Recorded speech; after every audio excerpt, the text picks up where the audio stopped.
Bonjour et bienvenue dans ce nouveau soutien en orthographe. N'oubliez pas, apprendre, c'est toujours facile avec Rachid.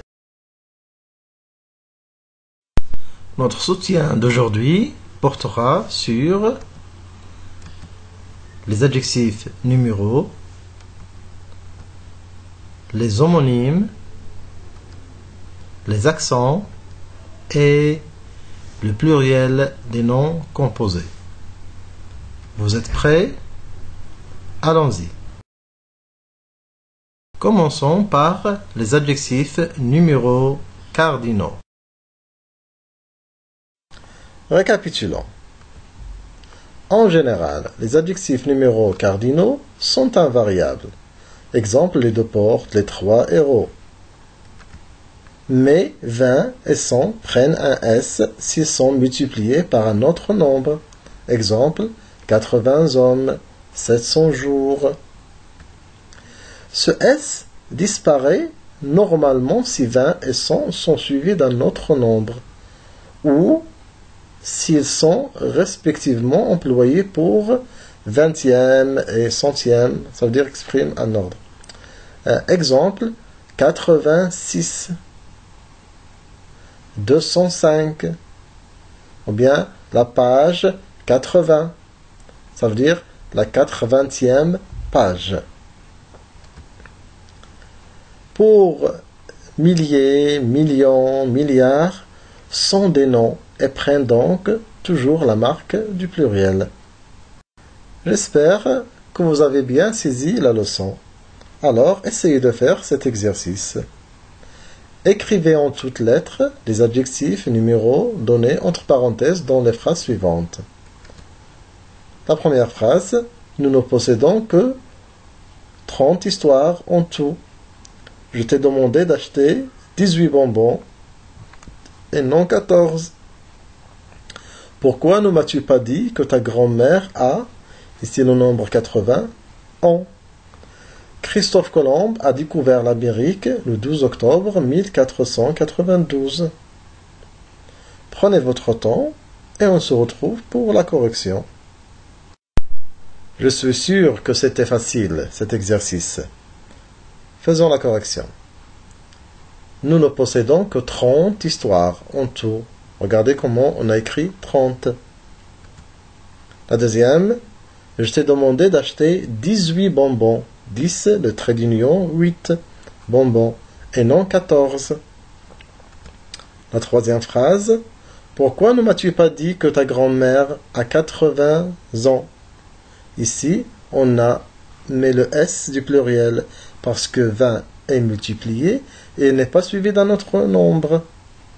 Et la dernière phrase, Christophe Colomb a découvert l'Amérique le 12 octobre 1492.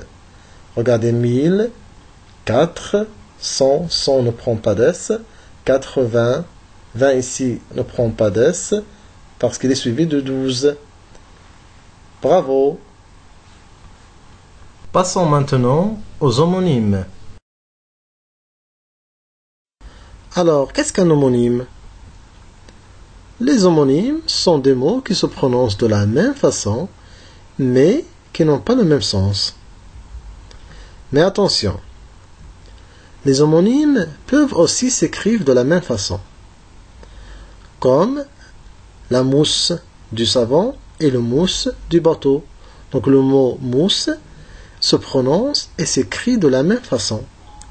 On parle ici des homographes. Prenons ces exemples pour bien comprendre. A, le verbe avoir, et a, la préposition. Elle a mal à la tête. Donc si j'arrive à remplacer le a par avait, il avait mal à la tête, je peux dire qu'il s'agit du verbe avoir. Donc je dois l'écrire sans accent. Sont, l'adjectif possessif, et sont avec t, le verbe être. Dans une phrase, Youssef et son père sont allés au stade. Donc si sont précède un nom, il s'agit de l'adjectif possessif. Et s'il est suivi d'un participe passé, on peut dire qu'il s'agit du verbe être. Et, et, la conjonction de coordination, et est le verbe être. Dans une phrase, il est gentil et généreux. Dans cette phrase aussi, je peux utiliser l'imparfait. Il était gentil, donc j'ai remplacé et par était. Automatiquement, c'est le verbe être. E-S-T. Là, sans accent, et là, avec accent. Donc le premier là, c'est un article défini ou bien c'est un pronom nominal qui remplace un nom. Et là, pour désigner le lieu ou bien une personne ou bien un objet. Dans une phrase, je suis là en train de regarder la télé. Donc ici, la télé, c'est l'article défini. Je peux le remplacer par une. Ce, le pronom réfléchi, et ce, l'adjectif démonstratif. Ce garçon se gratte le front. Si j'arrive à remplacer ce par cette, exemple, cette fille se gratte le front, donc je dois écrire ce avec CE et pas avec SE. Comme c'était l'habitude pour nos précédentes leçons, on va faire cette petite évaluation pour tester nos acquis. Pour cela, on va commencer par trouver un homonyme du nom souligné pour compléter la phrase. La première phrase, la reine monte sur le trône. Comment va-t-on écrire le mot reine? La deuxième, que vas-tu faire demain? Comment on va écrire faire? La troisième, ma peau est sèche. Trouvez l'orthographe du mot peau. La quatrième phrase, la fin de ce film m'a beaucoup plu. Essayez de trouver la bonne écriture du mot fin.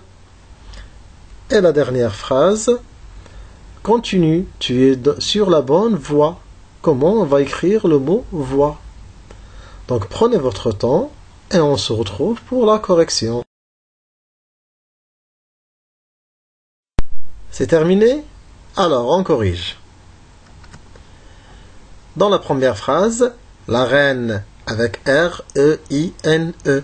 La reine monte sur le trône. Dans la deuxième, c'est le verbe faire. F-A-I-R-E. Que vas-tu faire demain? La troisième, ma peau est sèche.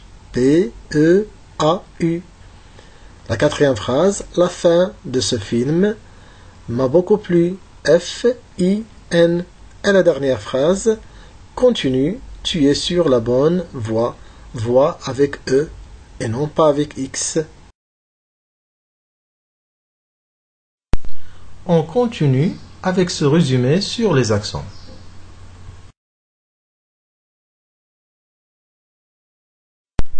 Pour résumer, voici une fiche récapitulative. En général, l'accent aigu sur la lettre E, exemple, le blé, une céréale, révolté. L'accent grave est ouvert sur les lettres E, A et U. Exemple, fidèle, prêt, à, la, ou. Et l'accent circonflexe sur les lettres E, O, U, I et A. Donc sur toutes les voyelles sauf le Y. Exemple, la tête, l'hôpital, etc. Voici quelques astuces. L'accent grave sur la lettre E ne peut se trouver qu'en dans deux positions. Devant une syllabe terminée par un E muet, comme chèvre, fidèle et mère. Devant un S final, comme un procès.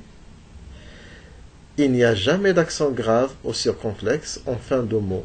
Un procès et non un procès.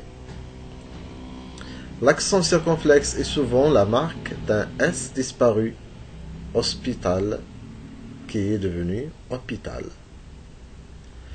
Sur la lettre E n'a jamais d'accent et se prononce comme si elle avait un accent si elle se trouve dans une syllabe qui se termine par une consonne, c'est-à-dire dans ces quatre cas.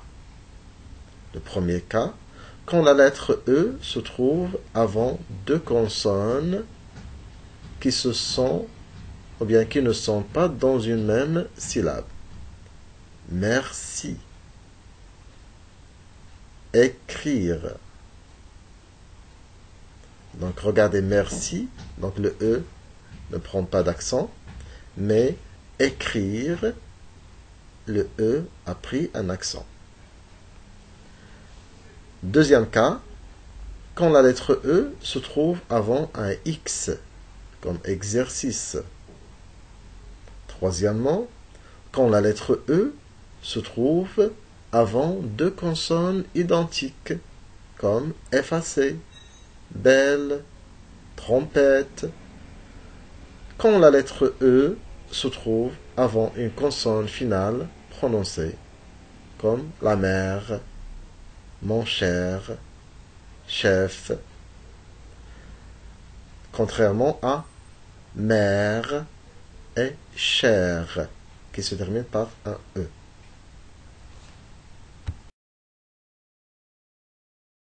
De faire ce petit test. Place les accents dans les phrases suivantes. Le bûcheron se promène dans la forêt. L'élève entêté refuse de faire cet exercice. L'écolière préfère flâner dans la forêt avec son frère. La laitière ramène ses bêtes à l'étable. Mes desserts préférés sont les gâteaux de la pâtisserie et les crêpes de l'épicière. La guêpe est entrée par la fenêtre ouverte et m'a piqué à la lèvre. Le bébé éléphant tète sa mère à volonté.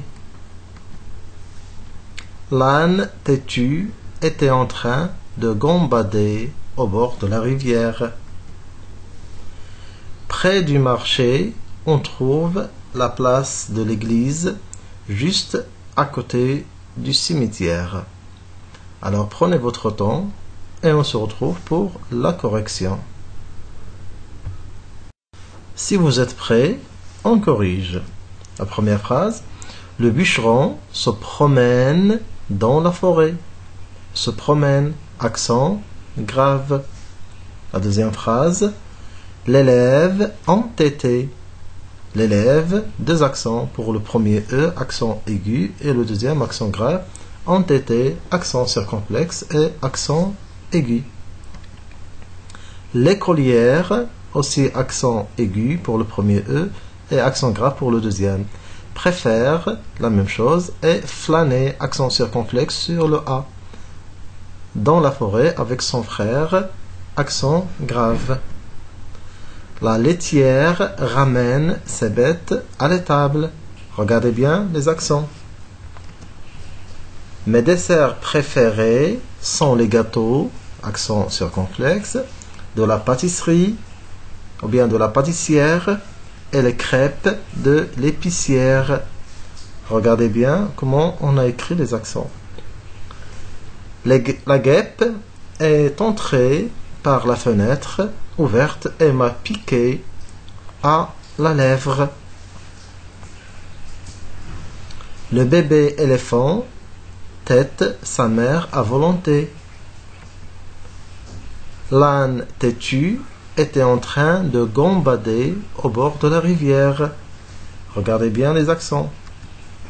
Et la dernière phrase, près du marché, on trouve la place de l'église, juste à côté du cimetière.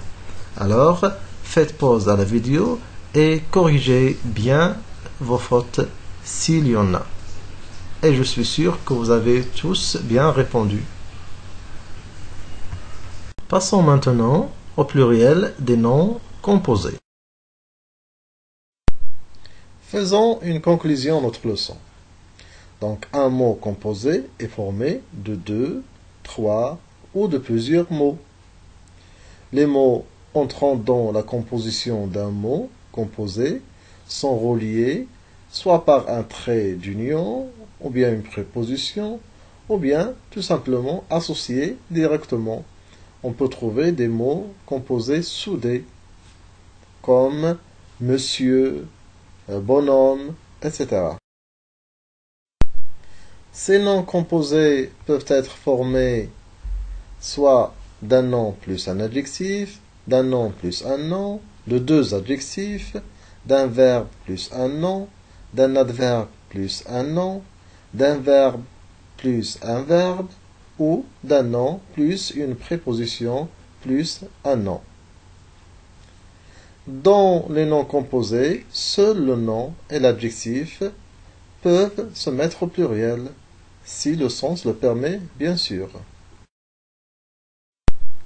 Amusons-nous à faire cet exercice pour évaluer nos acquisitions. Relis les noms composés à leur nature. Des couvre-lits, des pommes de terre, des coffres-forts, des wagons-restaurants, des sous-titres. De l'autre côté, on trouve nom plus nom, nom plus adjectif, verbe plus nom, préposition plus nom, nom plus préposition plus nom. Donc, arrêtez la vidéo et faites l'exercice.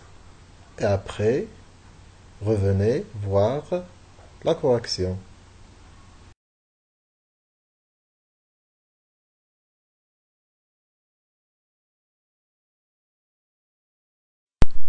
Voici un autre exercice pour mieux comprendre. Voici des mots composés.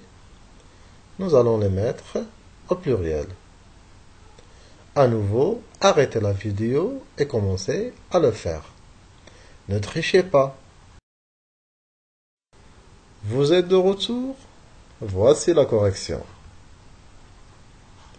J'espère que vous avez tous eu les bonnes réponses.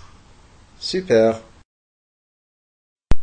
À la fin, mes amis, qui dit orthographe dit écrire sans faute. Et pour développer cette capacité, il faut lire au maximum.